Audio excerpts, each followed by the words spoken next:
In the criminal justice system, the people are represented by two separate yet equally important groups: the police, who investigate crime, and the Crown prosecutors, who prosecute the offenders.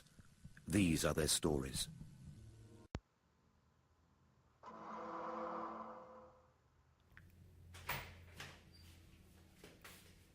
Oh, hey! Hey, how are you? I'm good. You ready for the snark test tomorrow? I have been studying for days, so I need to come to Bucks to get a drink. Yeah, I'm not too worried about it. So You've been studying? a little bit. Oh, But I'm not not worried. worried. But ready? I'm ready for it. I'll join you. It's going down. I'm yelling timber. You better move. You better dance. Let's make a night you won't remember. I'll be the one you won't forget. Ooh, ooh.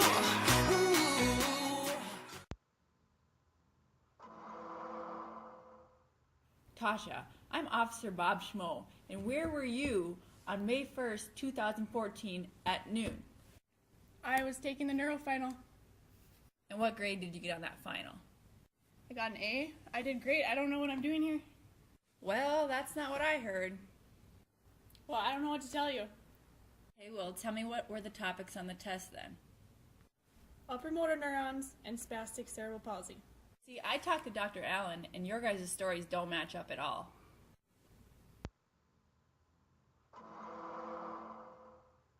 She did horrible. And how long did you study for your neuro final?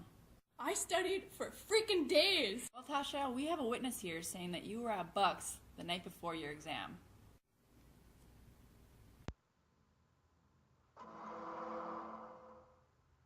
Yeah, I saw Tasha here the other day before the neuro test. She was dancing, drinking shots. I'm not surprised she got that grade on that test.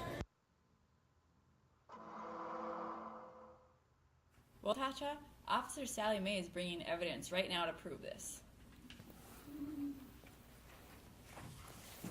Can you explain what this is? This looks like my test.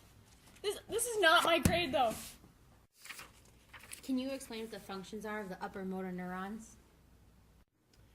Well, see, we have the upper motor neurons in the green and orange, and they send signals to the lower motor neurons, which then innervate muscles to make them move. Can you explain to me what the main functions are?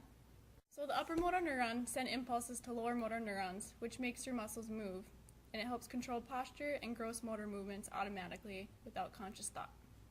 Now that you explained the functions, can you explain the tracks that are responsible for spastic CP? Alright, so we have the corticospinal tract in orange, and it starts in the cerebral cortex and travels down the brainstem and crosses in the lower medulla, and then travels down the spinal cord to synapse with lower motor neurons, which help activate individual muscles, and the lower motor neurons help control neck, shoulder, and trunk.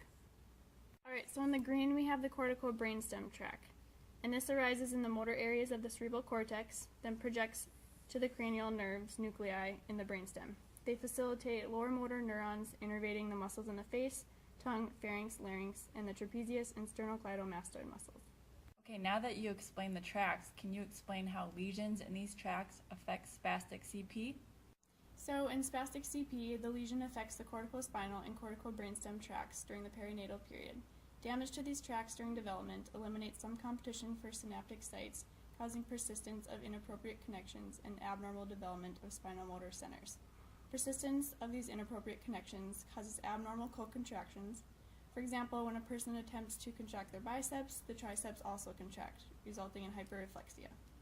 Well, Tasha, can you explain why this is clearly an F, but you sound like you know what you're talking about? You know what? This is the other Tasha in the class.